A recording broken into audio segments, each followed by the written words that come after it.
When a house like Balmain changes its captain, the room holds its breath. This is not a whisper about new logos or a tweak to the accessories line. It is a change of narrative. Tonight, we unpack what Antonin Tron's appointment means for Balmain, the promise, the risk, and the cultural logic behind moving from overt glamour to refined restraint. Follow us on Instagram at GTWJMag. There are two stories at once. Story one is the headline. Antonin Tron, founder of the Paris label Atlan, is the new creative director of Balmain.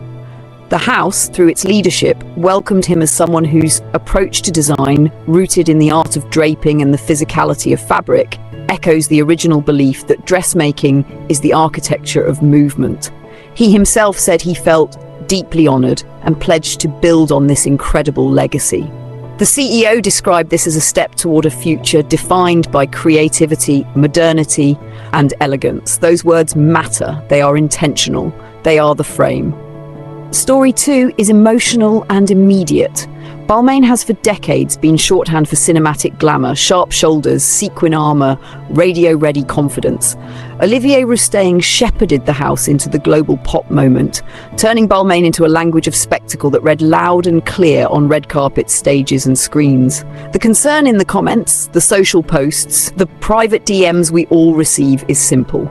Will Balmain remain Balmain? Or is the house being softened into something quieter, something more minimal?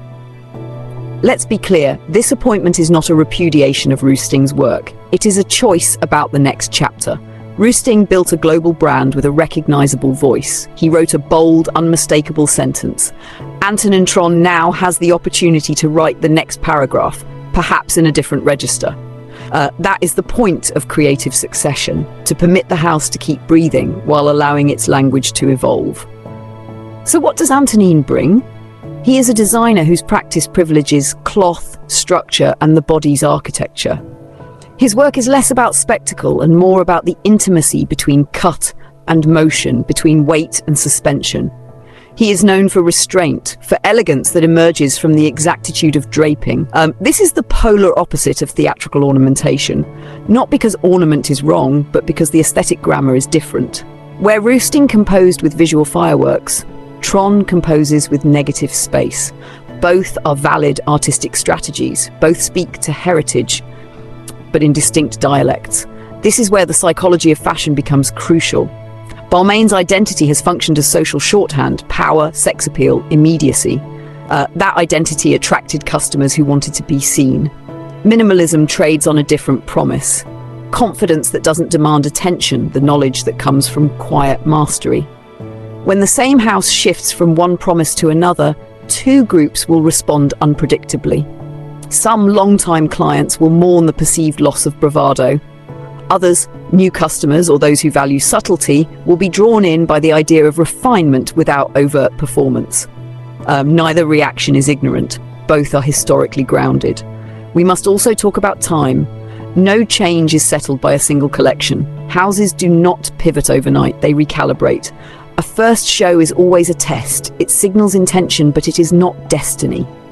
The March show will be a measurement, yes, but critics and buyers should remember that creative shifts require seasons to harmonize production, distribution, and client expectation. That patience is rare in an attention economy that demands instant verdicts. Patience will be one of the final currencies of success here. Comparisons are inevitable and useful if they are honest. Some designers who moved a house toward minimalism did so successfully because they found an essential common ground between their own vision and the maison's archive. Others failed because the shift felt dissonant with what made the house historically relevant. The difference lies in reading the DNA, which codes can be transcribed into a quieter register without erasing the house's memory. Traces of Pierre Balmain's elegance, the idea that dress is the architecture of movement, can, in principle, be expressed through both opulence and austerity. The question for Tron is whether he will surface those traces in a way that feels like continuity rather than erasure. There is a market logic behind this appointment too. The quiet luxury current is not a fad, it is a cultural reaction to noise, economic anxiety, social media saturation, a desire for calm. Brands pivot because customers' desires pivot. Yet there's a strategic risk. If every house becomes understated, the cultural hierarchy flattens. Luxury depends on difference. If Balmain moves too far into minimalism without anchoring that minimalism in craft, gesture and story, it risks becoming one of many stylish neutral options on a crowded edit page. Craft and construction are the stabilizing forces here. If Tron's Balmain commits to technical excellence, to tailoring, fabric innovation, and the kind of finish that rewards longevity, then the minimal aesthetic can be genuinely aspirational, not just a surface gloss. Conversely, if the aesthetic is pursued purely as a repositioning tactic to chase a trend, it will feel hollow. Customers can intuit authenticity. They can also sense when an aesthetic is a costume without the atelier beneath it. We must also name the cultural stakes. Balmain's maximalism played a role in democratizing glamour. It made theatre and spectacle accessible and visible. Its new posture could be interpreted as an attempt to regain a more classical, craft-forward legitimacy. That is not necessarily a retreat, it could be a rebalancing. But the rhetoric of modernity and elegance in the house's statement must be matched with substance, not just for critics, but for the long-term customers who invest in identity as much as in clothing. Now, the politics of audience. Will old clients stay? Will younger clients celebrate a softer Balmain? The answer will be mixed. Some long-term customers want continuity, a house that honors past codes. Some new clients crave the quiet dignity of restraint. The most successful path is a plural one, to hold in tension the house's history with a contemporary sensibility that expands rather than erases. Think of it as adding a new voice to the choir rather than changing the hymn. And what should the industry watch for? First, the balance between theatricality and utility on Tron's runway. Second, the narrative the house builds around education, where the Balmain will visibly invest in craft communication and client engagement. Third, the commercial strategy. Will Balmain alter its price architecture, its retail choreography, its collaborations? These are the levers that will tell us whether this is a thoughtful recalibration or a brand repositioning for a faster market cycle. Finally, let's not allow instant outrage to be the final word. Fashion is a living archive. Houses must be allowed to change, to test, to stumble and to grow. But change without care is not evolution, it is erasure.